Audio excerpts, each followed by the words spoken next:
Welcome to the Iron John Podcast, a program of the Minnesota Men's Conference, where we explore the depths of men's work, myth, poetry, and the soul-driven questions that shape our lives. I'm Tyler Schueffner, a professional counselor and a participant of the Minnesota Men's Conference.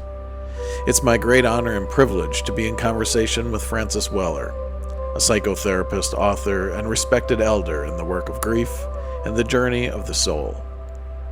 For more than 4 decades, Francis has been guiding individuals, groups, and communities through the landscape of grief, initiation, and belonging. His writings, including The Wild Edge of Sorrow and The Threshold Between Loss and Revelation, have touched countless lives, offering pathways towards healing and reconnection in an increasingly fragmented and wounded world. In this conversation, we'll explore the themes that have been central to Francis's work while examining the pathways that led to his unique journey.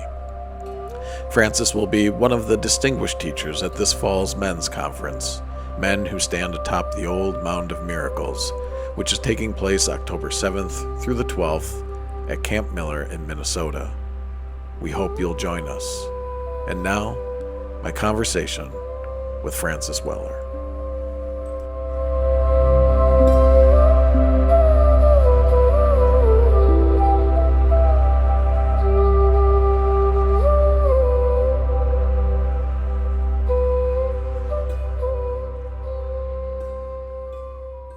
Hey there. Good morning. Good morning, Tyler. How are you? Well enough? That's a great answer. Yeah. Well, I'm still here. and when you say here, where are you? I'm in Sonoma County, Okay. about 70 miles north of San Francisco, Russian River, Redwoods. Yeah. Okay. Mhm. Is that where sorry to kind of go this route right off the bat, but is that where you've landed, or is that where you're from? No, I landed here in late 70s. I am from Wisconsin, actually. Oh, I didn't know that. Yeah. No Yeah. kidding. Came out here when I was 22. Where? Yeah. A little town called Chilton. No kidding. Yeah. Yeah, I'm from Sheboygan Falls, so this Really? is God, we played you. You were our arch enemies in our high school days. yeah. So wow, I had no idea. Like this is a strange thing. Actually, just having this presence with you, just because you're maybe the most influential teacher in my practice, and so just having this ability to communicate, but then to find out you're from Chilton, like that's just next level for me. Yeah. That actually takes away a lot of my anxiety that I was having, because it's like, well, you're just one of those guys from Eastern Wisconsin. I'm a Midwesterner, and all my uncles were farmers, and Well, we have probably lots of very parallel dynamics that I'm sure. I would imagine. Yeah, I was just back home in March to be with my brother as he died. So yeah. So he was the first in the line. I'm the youngest of 8. So there's a Oh wow. Okay. and the progression is clearly happening as they age and become, less capable of sustaining their bodies. It's Wow. kind of hard to watch, but It's been on my mind a lot, actually. It's just as we all, transcend this life and move into these directions of, like, first it's our parents and all of their, that generation, and moving into the siblings and experiences, and even someone such as yourself with this wealth of knowledge around grief, you're still navigating that world. And yeah, absolutely. There's no escape the direct encounter with it when it comes. And now it's everywhere. And so from that, if you would mind just sharing a little bit about, who you are, your background, and maybe how you got connected to the work, and in particular the men's conference. Well, let's see. That's a big question. I'm still trying to figure that out, Tyler, who I am. What's been claiming me my whole life has been this territory of soul and the work of descent. My earliest work was around shame. Um, I was claimed by that. I remember hearing Robert Bly talk about that in 1985 or something like that, a long time ago. Yeah. And as he was speaking, I could feel the truth of it in my bones, how much shame had been kind of the dominant presence in my life, and how I related to myself with so much contempt and judgment and hatred. And Mm. so my whole life has been shadowed by the underworld. My dad had a massive stroke when I was 16, Mm. never spoke again, and died some years later. And just kind of this pull to the depths has been there my whole life. Mm. And then coming into contact with Mead and Bly and Hillman and Malidoma, Some, Mm. and the introduction of the archetypal dimension and the ritual dimension um, really took hold in me. And it feels like what I've been called to do in this lifetime is to reanimate the original matrix of what healing looked like. Mm. It was never a private matter. It Mm. was always a communal process. And and another thread that's in there, Tyler, is how do we ripen as human beings? Because we seem to be dominated by this perpetual adolescence that is damaging so much of the structures of life. I mean, Mm. I call it the sibling society, but what I see is in the absence of traditional or practical initiatory practices, um, we remain perpetually caught in this adolescent tidal surge of Mm. personal rights, entitlements, but we forgot about responsibilities and entanglements. Yeah. What are we responsible for, and what are we entangled with? The wider network of microbes and mycelia and Mm. redwoods and laurel, and Mm. that's what we're actually entangled with. Mm. But man, I can just keep going here. Yeah. One more little piece of that is that in the absence of not only initiation, but what we could call living culture, Mm. whose primary objective it is to create functional, robust adult human beings to keep society living. Yeah. In the absence of living culture, we've created a collective of very insecure human beings Mm. whose primary attention is towards the self. How Mm. am I doing? Am I liked? Am I lovable? Am I good enough? And we Mm. spend our entire lifetime anxiously trying to shape a self that Mm. will be approvable to the world. Mm. Consequently, our attention, our libido, our life force has been withdrawn from the world. So, and we are seeing the consequences of that withdrawal. Yeah. Our affection, our concern, our care. Yeah. Um, that requires an adult presence to take care of that material. Yeah. That's, I think, where I'm recognizing it is even the ability just towards self-compassion that, I think is just so challenging in this culture, is to have grace and empathy for self.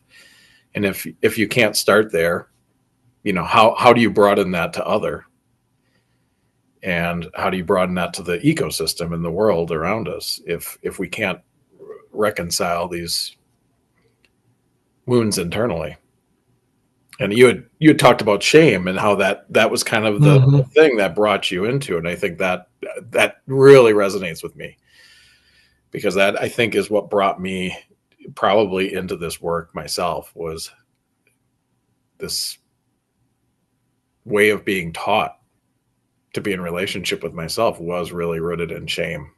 Yeah. Yeah. Mm. Mm. So when you educationally, and I just want to kind of get some foundation of this, like when you left your hometown and went to school, like what was your initial pursuit? What were you seeking at that point of your life? to avoid going to work. My undergraduate studies were in Green Bay, and I mean, after I graduated, I had a degree in psychology and a degree in education, and the opportunity to teach psychology in high school wasn't that attractive, and the financial compensation for that was pretty atrocious. So I talked to one of my teachers there who I loved, David Liddick at the time, and Mm, we talked about graduate schools, and he gave me this big book of graduate programs across the country based on humanistic psychology kind of ideologies. And I was looking through and I saw this one paragraph description of John F. Kennedy University in Orinda. So I'm going there. mm, And everyone else had pages of descriptions of their programs. JFK just had a paragraph. Somehow I knew mm, that's where I was going. So I wrote them a letter because you're supposed to do an in-person interview, but mhm. that was way before internet, and I was not going to Yeah. fly to California to say hi. Mhm, I was 22 years old. I was just a mm, kid, and they accepted me. And I came out here, started the program, and within a month, I heard this word transpersonal. mm, I'd never heard the word before at that point, and there was a whole master's degree in transpersonal psychology, spiritual psychologies. Turns out it's the only one in the country certified to allow you to sit for the licensure as a therapist. So mm, unseen hands, possibly, but mm, something got me down the road, to this place, mm. and I've obviously never moved back. I'm just so curious how people get into specifically this kind of realm that came out of, what Bly was basically talking about in Yeah. this, this type of men's work, I guess, for lack of a better word right now. Well, I can tell you in all honesty, my education had almost zero impact on what I do. Um, Once Yeah. I graduated, I'm again still just a pup, right? 22 years old, Mhm. 23 maybe when I graduated, or um, but I found these mentors. I have had the most amazing mentors. Mm, When I graduated from JFK and got my license at 27 years old, again, way too young to be given a license to sit with people and do therapy, mhm. but It's the not way my it is. fault. They gave it to me. But I was smart enough, Tyler, to know I didn't know shit about sitting with people. So I called the Jung Institute at that point and asked them for a list of analysts in the area that I could possibly apprentice with. Ah, And I called a lot of them. And when I talked to this one man, I said, that's who I want to sit with. His name was Clark Berry. mm. And first time I walked into his room, I mean, I looked at him, going, this guy's ancient. He must have been 60. How's he even standing up? I don't get it. But, Oh, man. just this, again, young kid walking in there. And the first thing he teaches me, he reaches over and he pats this big rock. I don't know if you read my book or Mm. not. Yeah, yeah. No, I He said, remember he the said, story. Yeah. he said, this is my clock. I operate at geologic speed. And if Yeah. you're going to work with the soul, you need to learn this rhythm. Yeah. And he points to his clock. He says, it hates this. Ah, And yeah. that was like my whole graduate studies was right there. How do Yeah. you teach people to slow down enough to listen to soul Hmm. in a manic culture? People come Hmm. into therapy driven by an obsession with change, usually based on self-hatred. Yes. And soul will not tolerate an agenda of Yeah. self-hatred for change. So my work has been to how do we come back into geologic speed? How do we slow down enough to Mm. listen? Then in 1992, just another part of my education, or to Hmm. acknowledge that, I had a dream, or I was in a dream, I should say. I don't like claiming dreams. I was in a dream where I'm sitting at a kitchen table with James Hillman, and we're talking about furniture refinishing or something like that. And Hmm. he gets up and walks over to this closet, opens the door, and there's this chest of drawers in there. And the drawers are very narrow. And he opens every drawer and pulls out a piece of paper from each drawer. And on there is the bibliography of, starting with Jung, then going back to Vico and then down to Ficino and all the way down to Heraclides. And he looks at me and said, "This is your family tree." Oh, wow. So in 1992, I was claimed. Mm. I found my soul lineage. You know, we have our genetic lineage. Yeah. Sometimes that's helpful, sometimes it's not. Yeah. But I had this soul lineage, Wow. and they have become my constant presence in my life. I talk to them and I relate to them. They come in dreams, and they have informed me so much about my work in the world and what I've been drawn to. And then you hear, you know, in the teachings of Bly or Hillman or any of these guys, those resonate with that territory. Yeah. So I was finding the resonant signatures out in the world that corresponded to what my soul was taking me toward, and that was that. You know, I've tried to leave it on occasion. I tried in my late 20s. I was involved with this organization, and he was the uncle of my wife at the time, and I wanted to be his heir apparent. I wanted so badly to be his chosen son. And he hated Jung. Oh. He thought Jung was so regressive and Hillman. So I got rid of all of my books. I got rid of everything associated with that tradition and followed him. And of course, that turned to ash. I mean, it was not authentic to me. It was a wounded boy trying to get praise and approval from the father figure. And so I had to go out and repurchase every one of those books. It's like my lineage was not going to let me go. And thank God it didn't abandon me when I abandoned it.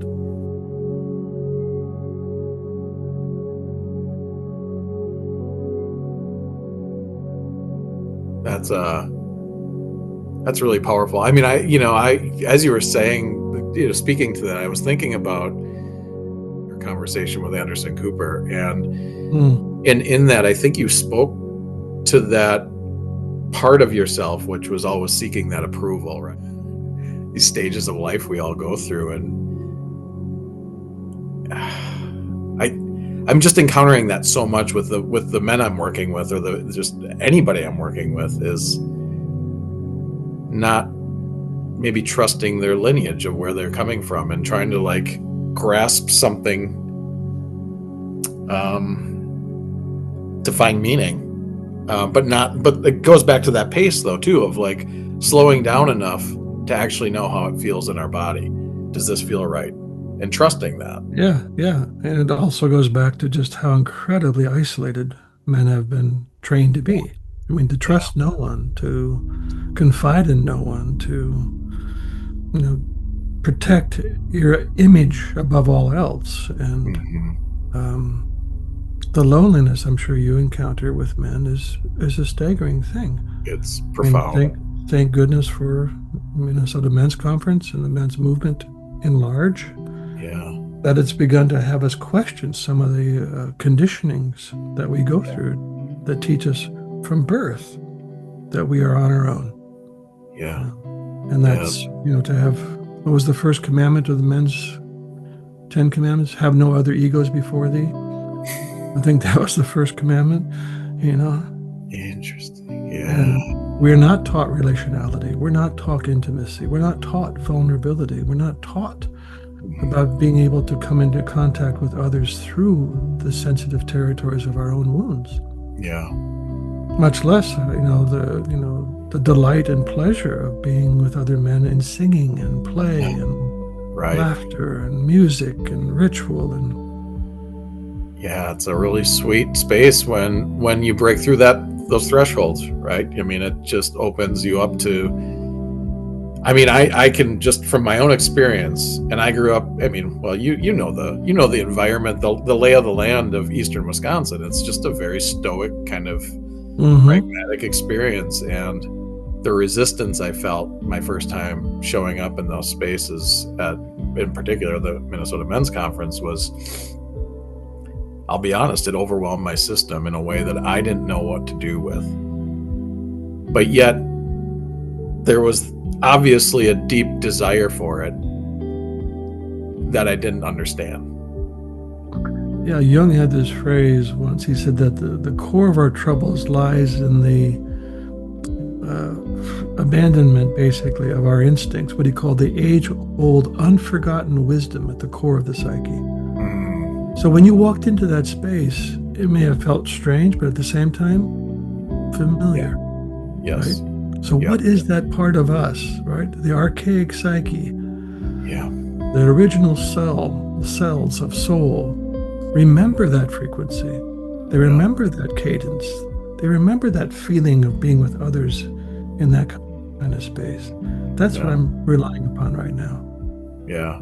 Is that memory is in there. When I first began leading grief rituals around the late 90s, early 2000s, it was really hard to get anybody to come. No interest in spending a weekend crying. Why would I do that? It's terrifying. Yeah. And now you can't go on any social media without seeing somebody promoting a grief gathering, and you see how much that has kind of pressed into the collective consciousness, in part because the denial is breaking finally. Yeah. Around climate, around culture. I mean, we are in what I call the long dark now. Yeah. And it's going to be a long dark.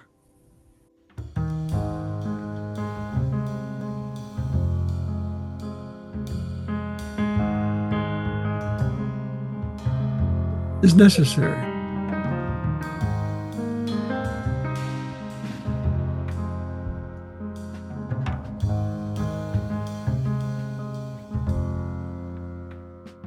There's another theme that I was kind of curious about, because I've listened to you speak on that, and I agree. I mean, there's all these signs of it, and I'm wondering, like, when did you start to have that awareness that that's where we are, space in human history? No, it's more recent. I would say maybe in the last 5 years or so. Okay. That, kind of the undeniability. We kept having the fiction, the fantasy that we were going to solve this problem, that we were going to rise above our cultural differences and come together as humanity and address climate and economics and race and, I mean, the things that are, tormenting us right now. Yeah. But we didn't. The other thing that I began to understand, Hillman's idea of reading symptoms, right? That symptoms are the way the soul articulates itself in many ways. So if we look at culture and planet, it's also displaying its symptoms of depression, of anxiety, of breakdown, of collapse. These are all symptoms that we typically ascribe to the individual. Right. But the patient is now the world. Yeah. And I'm sure you see in your own practice 100% that the attention isn't always intrapsychic. It is what's happening around them. Yeah. What's happening to the migrant communities and and to people of color, and what's happening to gays and lesbians and trans people, and what's happening to our watersheds, and that's all impinging on us. Yeah. Every day. Yeah. Right? And so the fiction of somehow individual salvation, individual healing, that's all collapsing right now. The long dark is really an invitation into the descent. Yeah. Because we're going down right now. Yeah. And in the old language of alchemy, we are in the negredo, the blackening. And the blackening, the negredo was called the subtle dissolver. I don't think it's very subtle. All of the structures that we relied upon or had confidence in are shattering. Yeah. And I think that's, again, what happens in the darkness is an invitation to not know, an invitation to humility, an invitation to silence, to listening. I share a term from the Inuit people north of the Arctic Circle called Kartsaluni. And Kartsaluni translates quite directly as sitting quietly together in the darkness, waiting expectantly for something creative to burst forth. Wow. Isn't that beautiful? It is great. And these are What the a- whalers. These are the people who go out hunting for whales.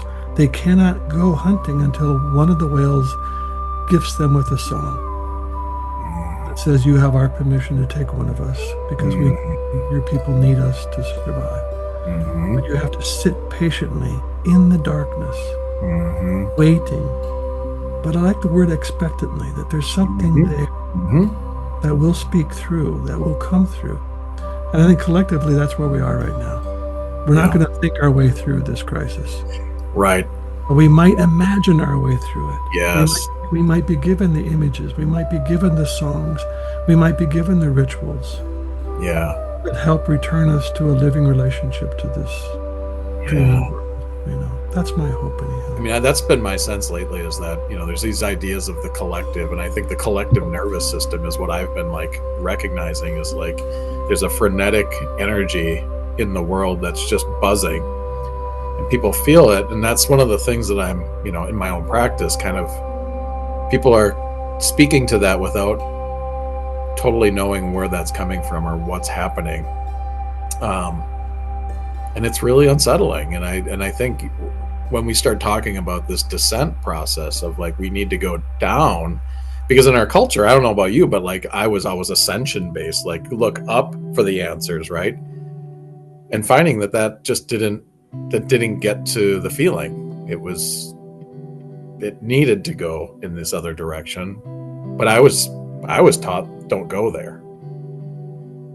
That's a scary place. Well, yeah, we bifurcated this territory so completely, based on those ideologies of heaven and hell, of Right. good and bad, right and wrong, up and down.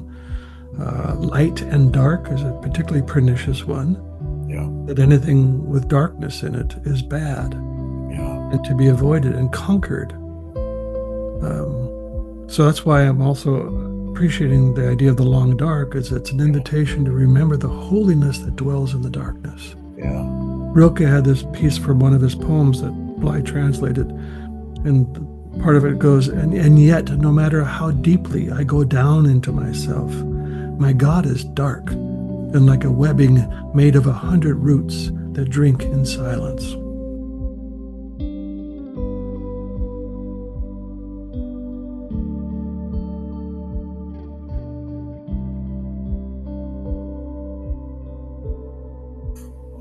And that's an entirely different image of God, right? Yeah. My God is dark and like a webbing made of 100 roots that drink in silence. So that's giving us a different way of approaching darkness, not as something to ascend from, to rise above, but to go into. It's like our heartbeats right now are happening in total darkness. Yeah. As is our lungs and our blood flow, and what I see outside my windows is there because of what's happening under the earth. Yeah. Right? All of these trees, all of these beings, everything depends upon what's happening in the darkness. Yeah. And we don't know how to be in relationship to that. Yeah. So I think that's part of the big education right now. And that's also part of the reason why I think we have to look to traditional people and to people of color as our teachers right now. Yeah. We talk about the long dark. Well, I just saw a film called Eternal Song, and it was put up by SAND, Science and Non-Duality people. I don't know if you know them. No? Wonderful organization, incredible people. Well, they made this film. They went to 13 cultures around the planet and interviewed them basically on the lasting legacy of colonialism. And it's hard to sit and watch this. But what you get is that their eternal song went underground, but never disappeared. Right. The songs, the rituals, the language, Yeah. the connection to place, the ancestors, all of that somehow endured hidden, Yeah. but is rising up now. Yeah. That did not happen for white folk. That severance was total. We forgot our eternal song. We forgot our lineages. We forgot where we come from. We don't know the rituals any longer. So we are having to kind of lean into those who have known how to survive the long dark. Native people on this continent have been in the long dark for 500 years. Yeah. You know, black Yeah. folk have known it for 400 years with slavery, and Yeah. so that. And how did they do that?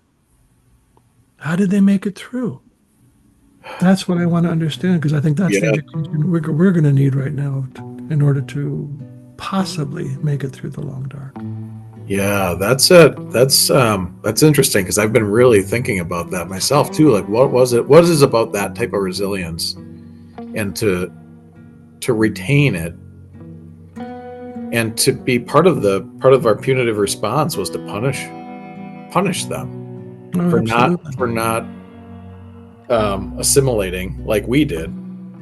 And what did we lose by that assimilation process? And that question, actually, my wife and I were discussing it this morning. She's also a therapist, and just talking about and this idea of like, where did we deviate from this, and is there a route back to it? Is there a path back to it for, I would say, mostly of people of European descent? Because it does feel like an amnesia that we are just really struggling to come back into relationship with. And then we've compromised it even further with, we too heavily borrowing, or are we taking and stealing again from these Oh, other yeah. cultures, like Yeah. this appropriation of ideas or thoughts or spirituality. What It's such complex kind of process. Well, it reveals the underlying emptiness of white culture. That what do we have?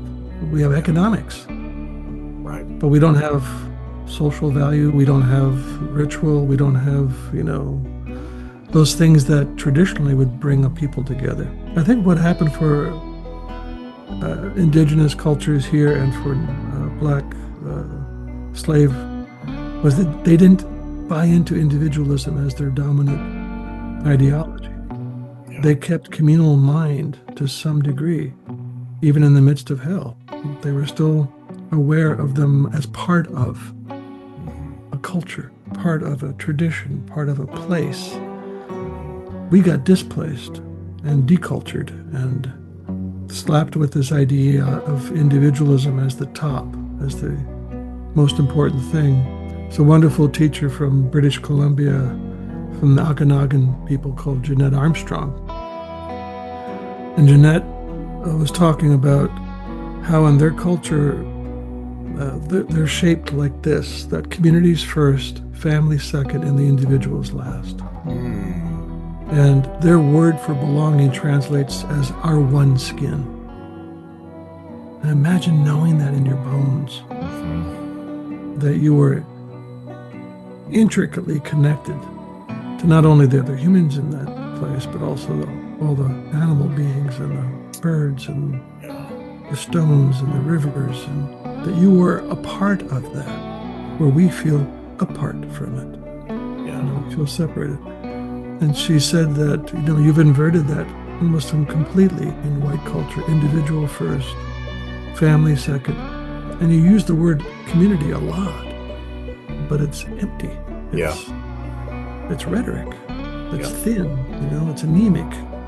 Yeah. So that's what we're trying to bring, not the shapes of tradition, of rituals and things from other cultures, but the values. Those values are translatable: restraint, reverence, respect, mutuality, reciprocity, gratitude. Those values are translatable. Right. And again, the practice of humility and deep listening.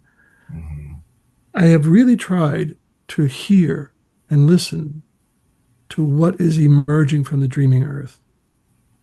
What rituals do we need to do in order to return? We're not going to probably remember what we did for me in Germany.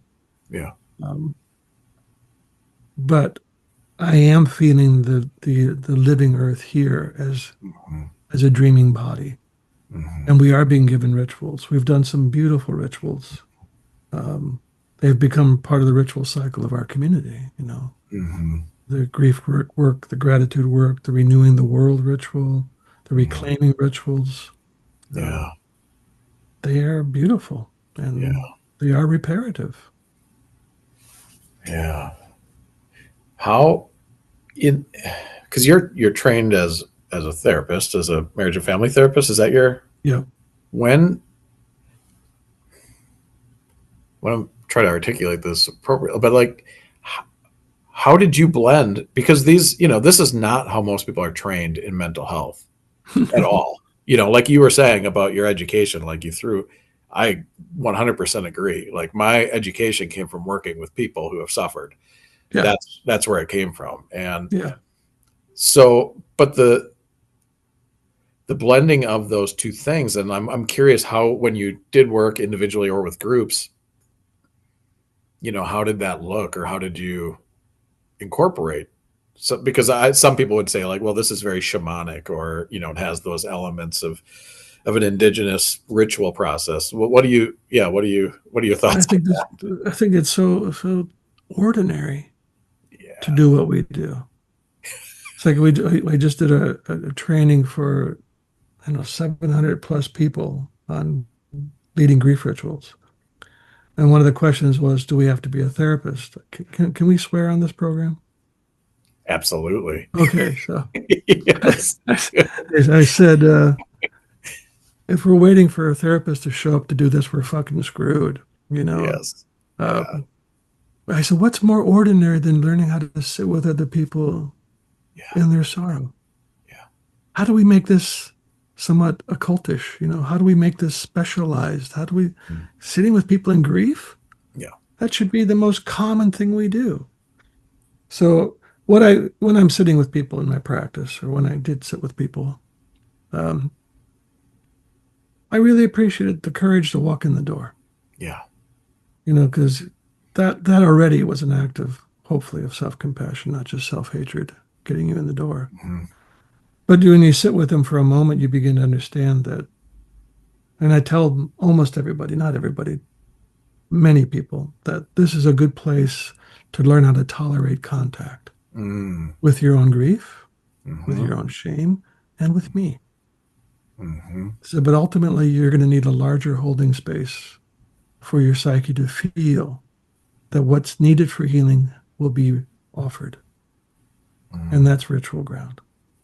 Yeah. That, again, was the original healing matrix, was communal ritual. Yeah.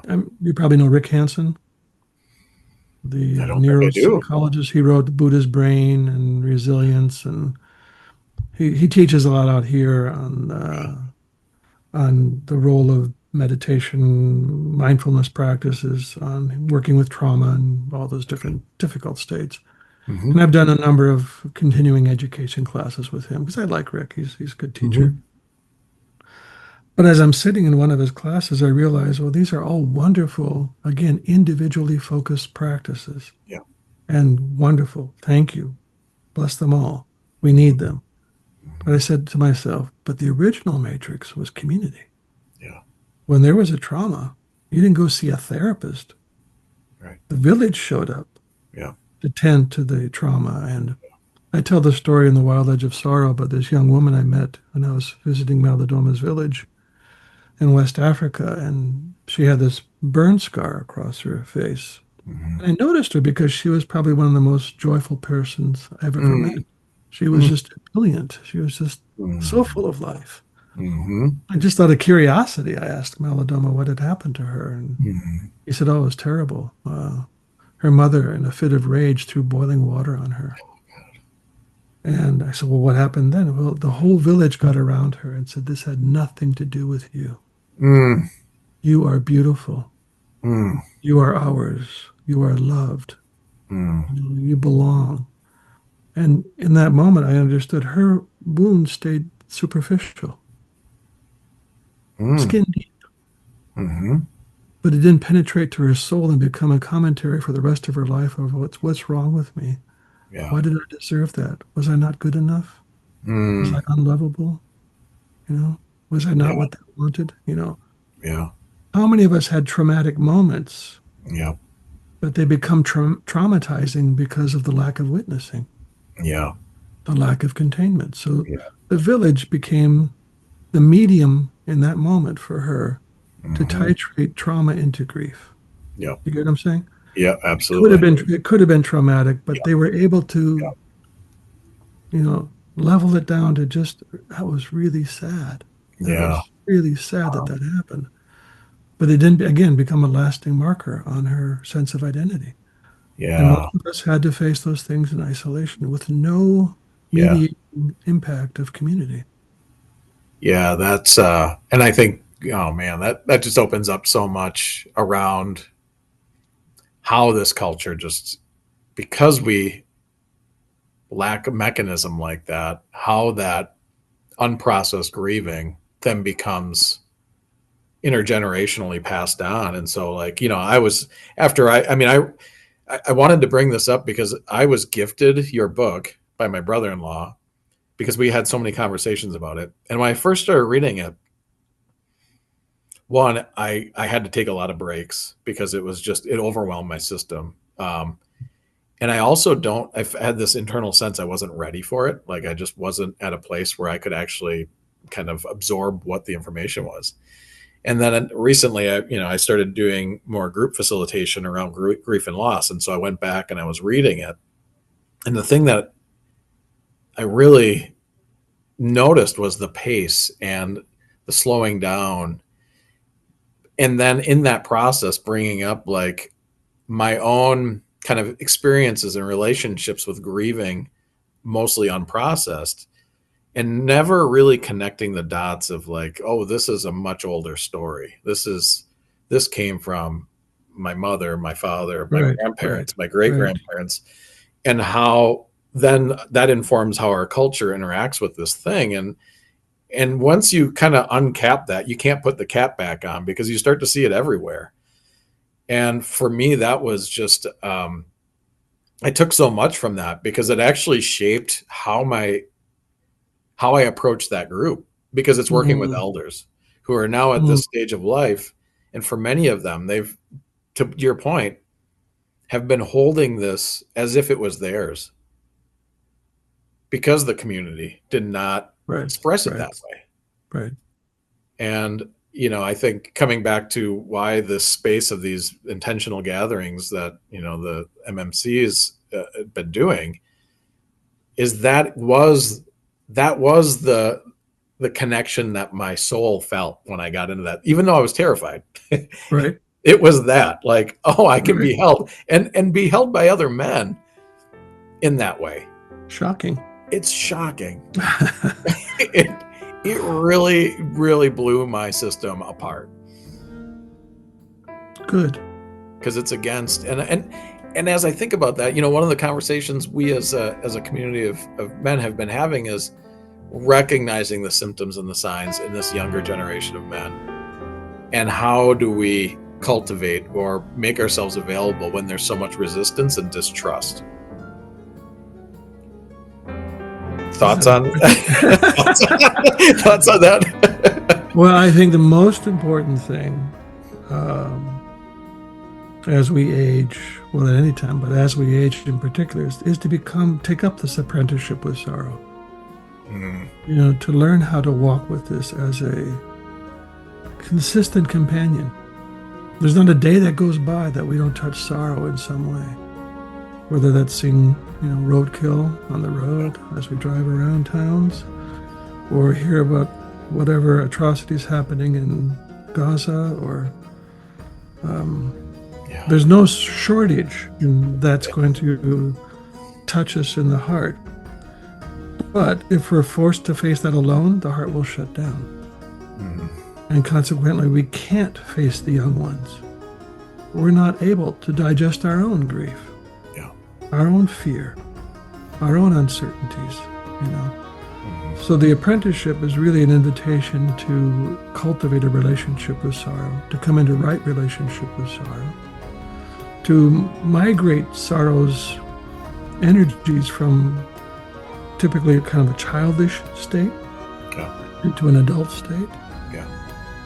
So, I talk about the apprenticeship. I like that metaphor because in the old days, I guess there's still apprenticeships, but you would apprenticeship for a long time, years of study, of watching, watching the master, watching the person whose skills you admired, whether it's painting or weaving or stonework or whatever it is, carpentry. You learn by watching and participating. It's a long process. At the end of that, yeah, you might be called a master craftsperson. Mm-hmm. In the language of soul, it isn't mastery, it's elderhood. Mm-hmm. But the apprenticeship leads to a ripening of your soul so that you can be an elder standing present in the community. Years ago, one of the men who first went through initiation with me and my team, and then became part of the team leading initiations for many years, his name's John. John's daughter had a dear friend die by suicide. Mm. And so there was a funeral being held, and hundreds of people showed up for these. There was one under those big tents outdoors. And a friend came with John to this gathering, and after it was over, the friend said, "Well, let's go." And John said, "No. Do you see that?" He looked down into the tent, made me cry. Mm.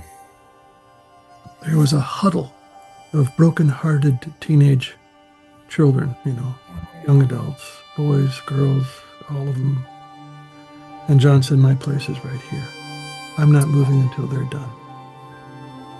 So that's an elder. Yeah. Nothing in the newspaper about it. Yeah. No Right. 6 o'clock headlines about, That's right. But an ordinary man knows what he's supposed to do when he's developed a relationship to soul and to sorrow. Yeah.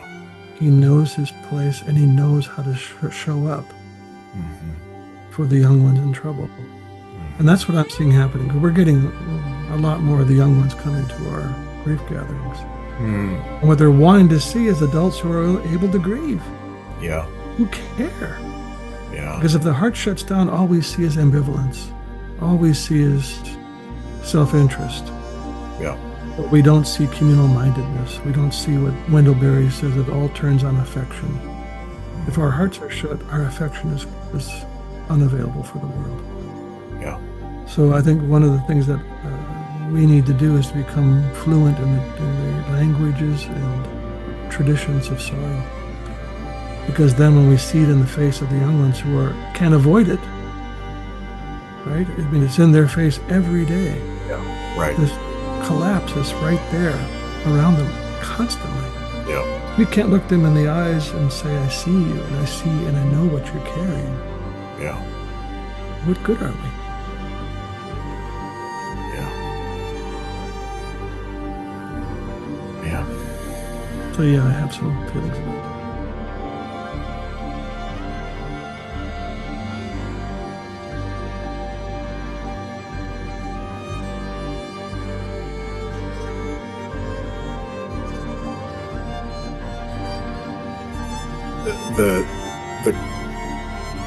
The themes that I'm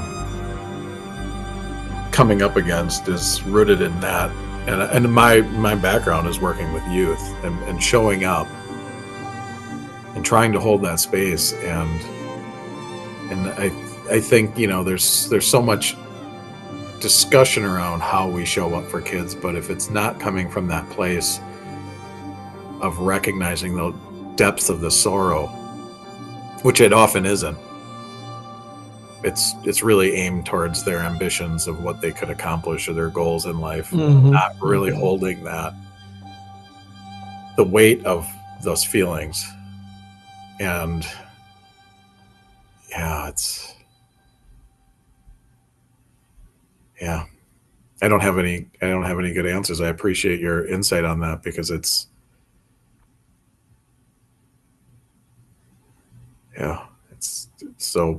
so big. Yes, it is. Yeah. I'm trying to, because I was never at the conference when you were attending or teaching. So I'm curious, when was the last time you attended the Minnesota Men's Conference? 2015. 2015. Oh, wow. Interesting. Yeah. I probably came like the year after. So I just missed you. And what was the bridge that got you there? What was it, the connection?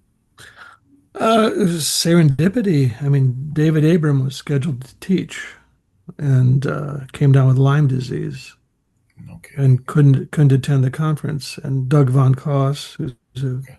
one of my dearest friends, said, "I know a guy you might like to have come and teach." And Interesting. so they relented, consented, and I came out, and that was 2013. Okay. So for 3 years in a row, I came out, Okay. and then things were really taking off in terms of Wild Edge of Sorrow just came out in 2015, and I see. the Sun magazine came out with a extensive interview with me, and Okay. so suddenly I had the Yeah. need and the demand was Yeah. exceeding my capacities, and so I had to step out of the conference for a while. But now I'm Wow. cutting back.